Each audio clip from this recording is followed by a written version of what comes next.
What are your thoughts towards the city's proposed rezoning strategies? An absolute impending disaster. Yeah. A betrayal of the citizens of Calgary. Well, to put it simply, my thoughts are that we can do better. I think it's fantastic. I think it's an important part of our overall housing and affordability opportunity that we have in Calgary, as well as availability of housing. What do you say to existing residents that are concerned with the lowering of property values due to this decision? It's an excellent question that we have posed to experts. Do you think that there will be a lowering of property values? And what we've heard consistently from economists and people who work in the field and people that have done the research on this, there's no evidence that property values will be reduced. Angelica Toy reporting for Rebel News from Calgary City Hall, where citizens have gathered both for and against the plans of mandated rezoning of the city. This rezoning would see the densification of housing development that would take effect in August. It would stipulate mixed density housing with the focus of high density, meaning a mixture of duplexes, townhouses, and/or row houses would have to be built in otherwise single-family home developments. This week, City Council braces for an unprecedented marathon of discussions. This hearing, expected to span 7 days, is set to become the longest and largest in Calgary's history. The mayor claims that densification will help address the housing and affordability issues citizens are currently facing. So we're starting to see a segment of the population reject this idea of owning a home, and they're moving towards rental because it gives them more freedom. They can travel to different places, they can try out different communities, their job may take them from place to place. And so people have become much more liberated around what housing looks like and what the tenure of housing looks like. The hearing kicks off today, April 22nd at noon, and each day is expected to stretch for 12 hours. An impressive 675 individuals had registered to speak. It is clear that the rezoning proposal holds significant concern amongst Calgarians. Once the public hearing wraps up, council members will engage in discussion to reach a decision on potential amendments to the city's land use bylaw. Concerns from citizens are typically that this could negatively affect the atmosphere of neighborhoods and communities, their historical significance, property values, traffic flow, and privacy of current homeowners in these areas.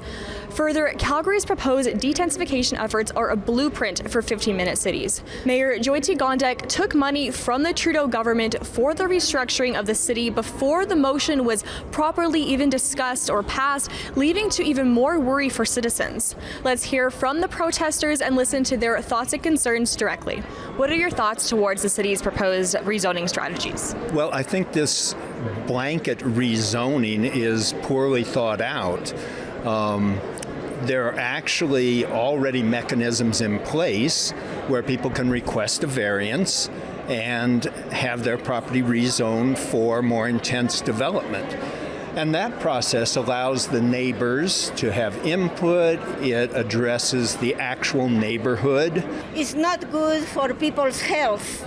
Right now we notice on 17th Avenue, intersection with 84th Street Southeast, they are building 7-floor, 6-floor building, very tight. The wooden frame is very fragile. And that kind of building, lack of back alleys, too tight, conglomerate and dense, is going to damage people's health. Completely disagree with it. In opposition of it. It is not a strategic, thorough, thought-out plan where people are involved. It affects seniors. It affects people with disabilities. These houses that they're trying to put up so quickly in these mass developments are not addressing any of those issues. They are also not affordable or accessible. And it is just not what the city needs. It's destroying the character of Calgary. It's putting pressure and strain on amenities. And it is not going to bring down the price of housing. It's going to jack it up. An absolute impending disaster. Yeah. A betrayal of the citizens of Calgary, abiding by zoning restrictions for decades now. This is a collusion between the city of Calgary, a disgraced mayor, and a disgraced prime minister to try and address a housing crisis created by bringing too many people into this country. The zoning laws that have been in place for decades were put there to protect us from exactly what's happening now. My thoughts are that we can do better. I'm a little worried because I see Jody Gondek pushing the city towards a World Economic Forum, WEF, Klaus Schwab, UN, global government. Well, I strongly oppose this, and I certainly hope that our City Council has enough integrity to listen to the citizens of Calgary and what they have to say and consider their opinions. And I think a plebiscite would be a great response to that because it would get more people out voting. It would give them a bit more time to consider all the information they're receiving from citizens of Calgary, and the citizens of Calgary would have an opportunity to be heard. I'm really excited about it, and I'm in support of it because we need to make building housing easier, and we need to not put all of the people in one area that need housing. We need to expand it across the city and make it more inclusive all over. So it's really just a big money grab for the city of Calgary. They don't actually want to face facts that they're the ones who have been causing the affordability crisis. So instead they want to go after, I guess, like NIMBYs and whatnot. It's been a word being thrown around a lot, pretending as if you care about your neighborhood and you wanted to live in the neighborhood that you bought into and you don't want that's character changing, that you're the problem, not city managers, that have made it impossible to get buildings built in a speedy manner and keep property taxes low. It's not their fault. It's actually your fault for trying to live your own life and be able to live in an affordable manner. It's going to affect a lot of people's livelihood and their assets, their savings. People have moved into certain neighborhoods, bought a home in a neighborhood where it's single-family dwellings. And when you have all of a sudden an idea that somebody's going to be able to come in and plop down a fourplex in your neighborhood, it changes the concept of the neighborhood. You've got parking problems. I've heard from a neighbor that works for NMAX that there's going to be electricity issues, all kinds of infrastructure problems because the neighborhoods were designed for a certain amount of population, and it just brings a different, densification is good, but the idea of just forcing it on certain neighborhoods is not a cool thing. And this mayor, in my opinion, is so woke and so self-centered and thinks that she's the smartest person in the room. And there's 1.4 million people in this city, and there should be a plebiscite about this. Everything else has gone to a plebiscite, major decisions. I think it's fantastic. I think it's an important part of our overall housing and affordability opportunity that we have in Calgary, as well as availability of housing. Well, I'm a conservative, and I'm in favor of the upzoning. This is what Pierre Poilievre was telling us to do. He was saying, in Calgary, he made a video, let's make it easier to build homes next to transit. He launched his leadership campaign in Vancouver with a video standing in front of a Vancouver sixplex saying, let's get rid of the red tape and let's make it cheaper and easier to build more homes. And as a conservative, I'm in favor. The Conservative Party of Canada came out in favor of this very upzoning proposal, and it's only now that Sean Fraser has copied our homework that people are now against it. So I say, let's get it done and let's bring it home. In regards to the funds, what do you think of the mayor taking money from the Trudeau government before any public hearings had occurred? Well, I don't know whether or not any of the funding is directly related to the blanket zoning specifically. I know that there were other initiatives that council approved and we've moved forward on, so some of the funding is more directly related, I believe, to some of those initiatives. What do you say to existing residents that are concerned with the lowering of property values due to this decision? It's an excellent question that we have posed to experts.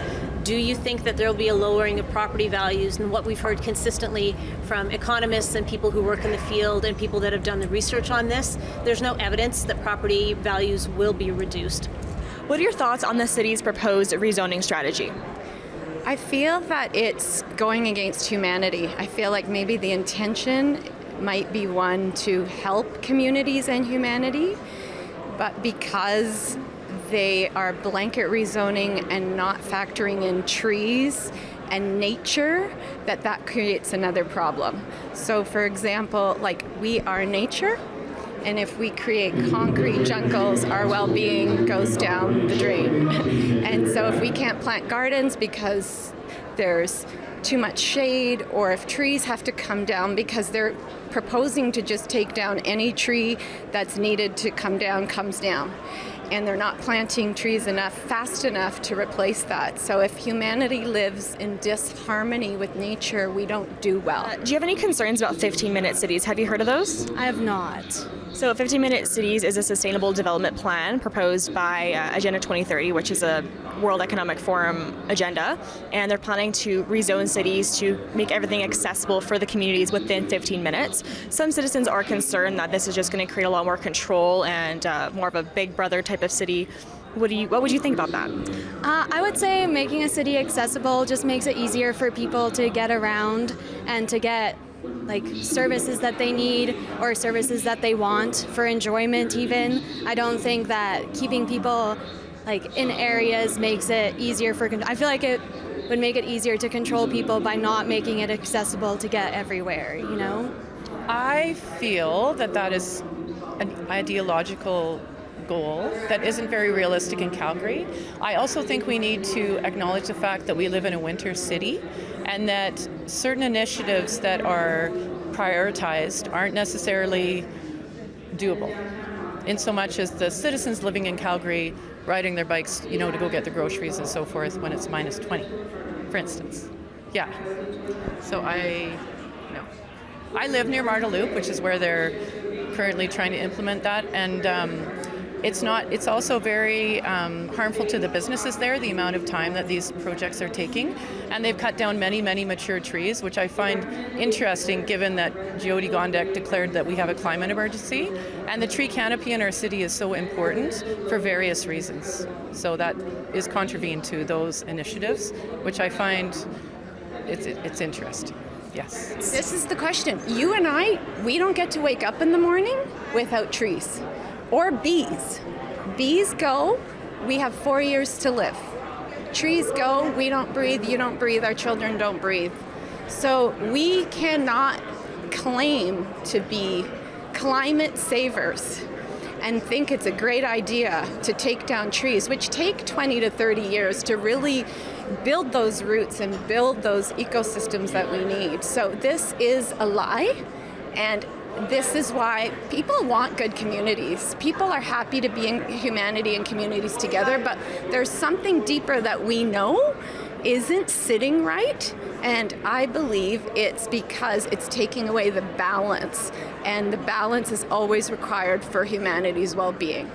Yeah, I find the idea of decreasing traffic, decreasing car use in our city is a nice ideal, but there's no doubt that we're decades behind in terms of our transit strategy, to the point of the fact that we are a winter city for so long. There's so many barriers. It's not that we don't agree with it, but there are ways for council to solve this without invading communities with a chaotic mix of different housing types. We have ample city land, we have ample land along transit lines. There are ways that we can look after the at-risk populations. We can build those homes specifically and more immediately than this blanket option that actually puts developers in charge of what our city will look like in decades.